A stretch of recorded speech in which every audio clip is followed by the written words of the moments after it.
So we are now in a balanced market. The Calgary real estate market has shifted, and we are now seeing a balanced market in the data. We have been in a seller's market for a very long time. There's many of you who are in the market or just observing the market saying, there's no way we should be in a buyer's market just the way that I see it. Well, we're not. Not every place is in a buyer's market. There are some, but overall, across the whole city, we're sitting at 2.53 months of inventory, I believe it is, and we are at a balanced market. So today we're talking about the stats, we're talking about what's happened in September 2024, and what is gonna happen potentially in the coming months in our market here in Calgary. My name is Jared, and I run a real estate team here in Calgary. I've been an agent for 2 decades, and our team has been around for a very long time, helping many families transition well to the next property. So let's get into the video, let's get into the stats. But first, did you know about the stress test? So what is a stress test? Well, the stress test is and was if you were getting an interest rate of 5.5%, let's say, you would have to qualify at 7.5%. And that wowould mean you'd have to have more income to qualify. So ultimately, your qualifications of what you could afford would come down, and you didn't have to, it just made things harder. It was a stress test. They want to make sure your income was stressed enough against the interest rate. I think that's what it was that's the name of it. That's what I'm going with. But anyways, starting November 21st, if you have an uninsured mortgage, you can actually switch lenders when it comes times for your renewal, and you don't have to prove you can afford that 2% higher rate or the 200 basis points higher, which is actually kind of great. Because you may recall that in past videos, we have shot some videos where we have had to help some people who couldn't afford their property. And we were walking into a high renewal years, 24, 25, 26, with a lot of mortgages renewing in the coming years. And ultimately, these people would have had to renew at that stress test. But if they have an uninsured mortgage, they do not have to use the stress test. So this could actually keep more people in their current homes versus them having to change, forcing a change. So let's put it into effect of what that could look like. Today, if you wanted to switch lenders on your renewal for a better deal on, let's say, a $300,000 mortgage, you might have a lot more, you might have a lot less. Let's just use $300,000. You would have to prove at least about $81,000, $82,000 of income. Once this new policy takes effect, that drops down to $71,000, which is almost 13% less. That's going to have a big impact on allowing people to stay in their homes and just kind of making the market a little bit better for everybody. Now, speaking of better, we have seen interest rates dropping. And if you watch some of our last videos in the last couple of weeks, we talked about how the interest rates have dropped, but they haven't really affected too much of what we are seeing in the market.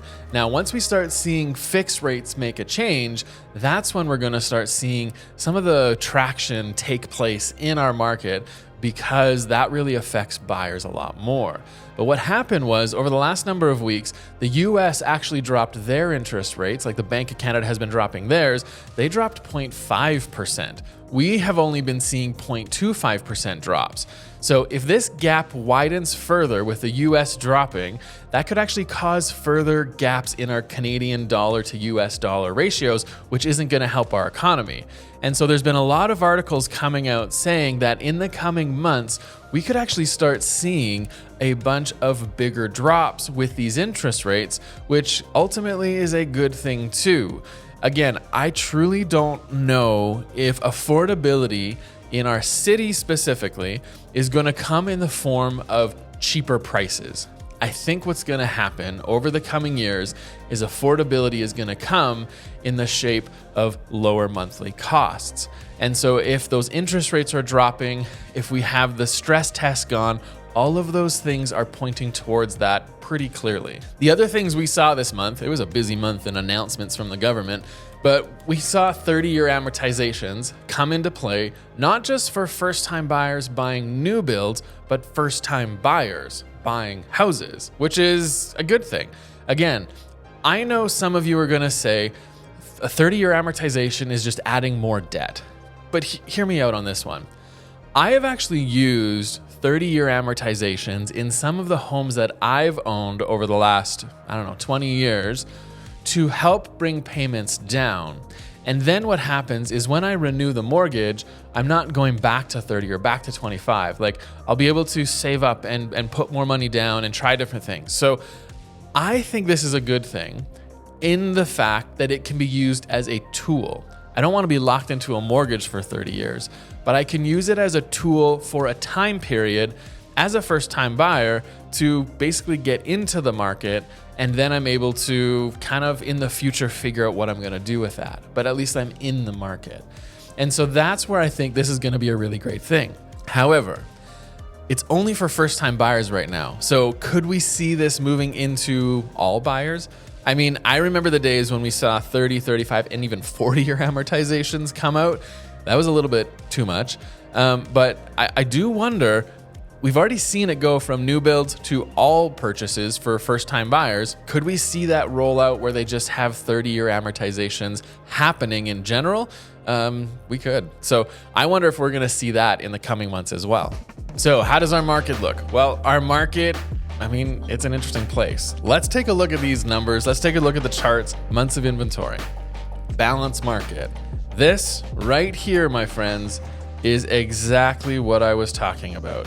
This balanced market is where we are at. Again, if you have 2.5 months of inventory sitting on the market and it's between 2.5 and 4, that is considered a balanced market. Anything below that down here is a seller's market.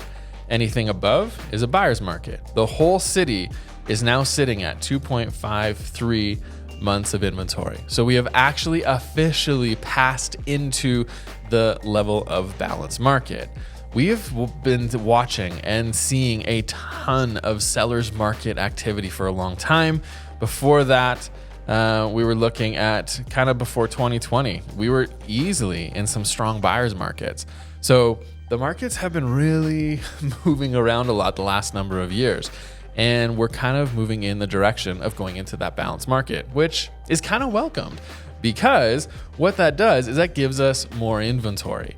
So our inventory levels increased nearly 50%, reaching 5,064 units with months of supply, again, sitting at that 2.53. So what we are seeing here is this trend of inventory increasing. And again, 50% increase, that's from last year. But you got to remember, 2023, that was like an ultra low year. So we are kind of sitting in the mix. These are all the years that are sitting here, and we're right in the middle of this line here. And ultimately, you can see one thing here. Let me show you this. The trend that you usually see I'm going to use a black line so you can see it. What ends up happening is you can see the trend from this point, it is all going downwards. So my guess is we're not going to necessarily see our market just keep doing this. I don't think that's going to happen. What I believe is going to happen is it'll probably at some point come and we're probably going to sit around here at some point. Like this is potentially, well, when you look at this, like we're sitting at 5,000 inventory. I do not think we're really going to hit anywhere up in this range, the 6,000-7,000 range. We could. I could be wrong. I've been wrong before.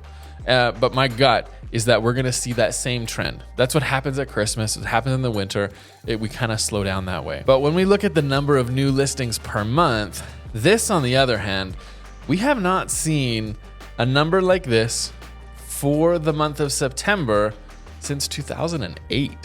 Like, that's a really big number in terms of how many new listings came on the market. And you can clearly see the gap that has been created between all the other years and this year right now, right?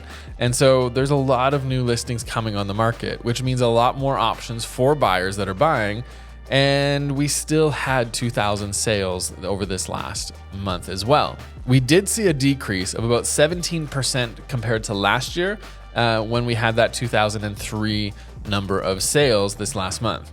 But again, we aren't seeing this number, this whole thing just fall off. We're not just like seeing it go away completely. There are still a lot of demand in certain price points, which I'm going to show you shortly, But there's a lot of demand in certain price points in certain product types that are keeping the momentum for most of the city going. And I'll explain what that is.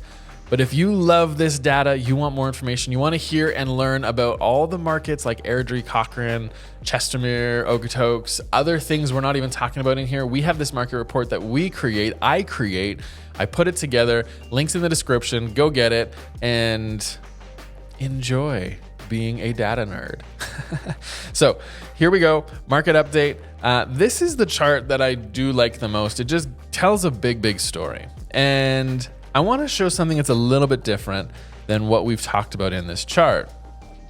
You can see lots of peaks, right? You can see lots of peaks throughout the years. But where did those peaks happen? Well, that was July. This one here was kind of May. This one here was like that June, July kind of range. So this is the thing I'm talking about. We have maybe a peak, I don't know, but this is where we're at. Our June, July didn't see a peak. We've kind of gone the other way. And where are we at now? Well, we know exactly where we're at. We're at in October. The only time in the last 10 years we have seen this trend happen was right here, back in 2015. Now, in 2015, we were coming out of a market that did increase in prices. So we saw this increase in price right here. We were going from about 400 to, I'm gonna guesstimate like 480, something like that. So we ended up seeing a price increase. We saw more sales because you can see there was higher sales right through here, and then sales kind of plateaued. But this was the last time that we saw this type of inventory coming to the market at this time of the year. All these other ones, they were during the spring, which we kind of typically expect, right? So where's our market gonna go? I mean, I don't fully know. You don't fully know. There's a lot of factors at play, like I've talked in other videos. There's many things, from people moving here, from the economy, from the government making changes like they just did with the 30-year amortizations, with the stress tests. There's all of these things that still are pushing and pulling at our market. And this here is just the results of all of those pushes and pulls, right? We also have our economy, like oil. We have gas. We have other industries trying to move into our city. We have all these different things that are at play. So when we get into a time where we're walking into the fall and we're seeing that inventory happen, this is something we don't usually see, because the last time was 2015. And after that time in 2015, the market was really slow, right? We saw a big increase. So let me change colors here. Since that time, you can see the trend of the inventory kind of increasing, and those sales stayed pretty flat. So I don't fully believe this is the way we're going to be going. I think we're in a different market. We're in a different phase of what is happening. Everything doesn't repeat exactly the same. Things will repeat, but they'll be different. They'll be a little bit shifted. And I think we're walking into something where I also don't believe, let me say this, I actually don't think, because we're sitting right up here for our benchmark price. We've had a huge run up. I don't also believe we're just gonna see this price skyrocket. My gut is we're gonna see more of kind of a super slow increase. Like over the year, you'll look back and go, oh, it went up a little bit. Or it's kind of imbalanced, right? So it's kind of flatlined. I don't think we're going to see massive decreases. Again, I think affordability is not coming in the cost decreasing of homes. It's your monthly payments getting back down to where things are much more affordable. So I don't know, take that for what it is, but that's what I think, and that's where we're going. So when we look at all of these different months of inventory for all the different property types, the one I want to talk about is condos. Condo apartments have actually been the highest they have been in a while, since 2021, and they're sitting at 3.2 months of inventory. So the condo market has the most supply. And I know there are some of you that believe because there's been so many people from Toronto, Vancouver who are moving here, they're gonna be okay with buying condos. Well, put it this way, if they wanna buy a condo, they'll probably stay where they're at. If you are looking to move here and you're in a condo, you're probably not looking to move here to buy a condo in Calgary. You're probably looking to buy more property, right? Maybe it's a townhouse, an attached property, or a detached property. You're looking for more space. You're looking for potentially a yard, because those are the things you can't get back home. So the condo market in Calgary, I think, is just gonna kind of be one of these markets where it really ebbs and flows a lot.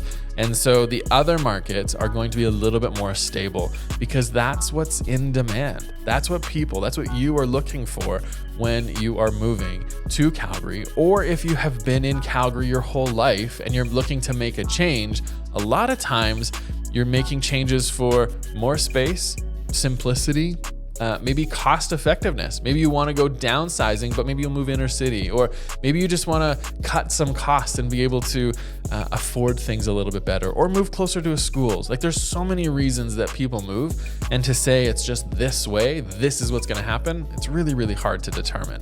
So I just believe that we are going to continue seeing the apartment sector of Calgary continue to be fluctuating quite a bit, where the other ones aren't going to be as much. So here's where I want to talk to you about the different price points in months of supply. So the months of inventory, same name, different names, same meaning. There it is. Different names, same meaning. So months of supply at the different price points. Now this one is all citywide. So what you can see is the months of inventory. So again, I'll put little ticks here between the 2 and the 4 so you can get a sense of where that is at, because these charts will all look very differently. So everything other than here, under 200,000, and I believe 700 and a million plus. So across the city, all price points are sitting still just barely in a seller's market. We have 700 to 900 just flirting into that balanced market. The a million plus across the whole city looks like it's sitting at 4.3 or something like that, but they are definitely higher, and again under the 200. So that's kind of where things are at, and you can see the jumps. So green from last year, from last year, from last year. So you can see these jumps in terms of where it was last year at 1 month of inventory for a lot of those places. Now they're sitting at about 2 months of inventory for a lot of those places and price points. Now, when we look at detached properties, you can see very, very quickly, again, that 2.5 mark is here, and then the 4 is up here. So if we look at this, all price points for detached homes under $700,000 are sitting still in a seller's market.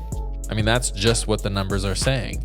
300 to 400, just not a lot on the inventory, so it'll probably go up a bit. 700 to 900 looks like it's probably sitting like 2.5 is probably right there. So it's right at that price range where it's just barely getting in there. And $1 million properties, they actually still are in a balanced market. So if you're in $1 million plus, depending on the area, that really comes down to a lot of it. But you could be seeing about 3.8-ish months of inventory probably. When you get into semi-detached, so this one's gonna be really hard to chart out because the numbers are quite skewed. So this is my best guess. So there's your 2.5 to 4 month rough line, right? So again, anything between 6, 7 is in a balanced market for semi-detached. $1 million plus, they're actually sitting at 5 months of inventory. And anything below is basically just kind of flirting with that line in terms of it moving into a balanced market. So, and again, when I say balanced or buyers or sellers, like a lot of agents use this terminology, but ultimately, the end of the day is a seller's market is who has an advantage. Balance, it's kind of good for both. There's a lot of inventory for you to choose, which is a good thing. The reason that I see $1 million in a 5 month inventory realm in Calgary is the fact that spending $1 million plus on an attached property for the longest time has been kind of a dilemma for a lot of buyers. They're okay spending, let's say inner city, 1.5 or 1.8 or whatever the number is for a detached infill, but to spend 1.1 or 1.2 for an attached infill, it's just like I got a wall attached, and it's just this mental barrier. And so it's always been a little bit of a harder market. The other thing too is there's a lot of new builds being built right now with suites in the basement, and not everyone wants suites. So if you are watching and you're a builder, really figure out and know who your market is, because not everybody wants a suite in their property. So when we look at townhomes, we kind of have a similar story. So you have about the 2.5 line right about here, and the 4. That 2.5 line might be a little bit low, but just gives you an idea. So the 200,000 townhomes, they're sitting in more of a, there's not going to be many of those between 2 and 3. The 3 up to 6, they're all sitting essentially still in a seller's market. 600 and up are all in a balanced market. So there's a lot of townhomes in the city that are in that price range of 500 and less. And it's kind of this barrier, right? And so if you're looking for something that's under 500 in a townhome situation, there's gonna be a lot of competition. Your months of supply is a lot less. In some cases, it looks like it's like 1.5 if you're in the $300,000 range. So there's a lot of activity, and you might be hearing such mixed signals from people in different types of inventories, right? So different types of properties. So someone who's like, there's so many places for me to look at, but they're buying a detached property that's 820 or a million, 1.2. But compared to someone who's like, there's nothing and I'm still fighting and I'm so exhausted and I still can't find something that I love, and you're in a 320 townhome, right? So it just really depends on what you are. Not that those people would probably be hanging out together and talking about their inventories, but maybe it's a parent and a son, right? Who knows? But reality is everything is a little bit different for everybody. And so it's good to know exactly what's in here and what your market is like. And so if you're in a place where you are, the video's not ending here, but if you're in a place where the market is and it's confusing for you and you're trying to figure that out, reach out to us, info@Chamberlain Group, because I want to show you this. Apartments. Right now, when we're, again, this one's gonna be hard to price out or to line out. Line out? Is that a thing? I'm just guessing right about here. That might be a little bit low. Most of the market, as you can see, is sitting in a buyer's market, probably buyers, balanced. Anything 400 and up for an apartment right now in Calgary, sitting in a buyer's market. Anything below, it's probably in a balanced market. There isn't a seller's market for condos anymore. So if you've held on to your condo saying, I'm just gonna sell in the future and let the prices go up, I'm gonna keep going, you might have missed the boat. I don't know if it'll come back. It'll come back at some point, but right now everything is in that balanced or a buyer's market. You don't have that strong seller's market. So if you're selling a condo in the city, you have to have a strategy. You have to have a really solid plan. And that is where you're gonna find a lot of this information about that plan, more information about all the different product types in this market update that we put together. If you love data, download that and maybe head to this video, and we'll see you there.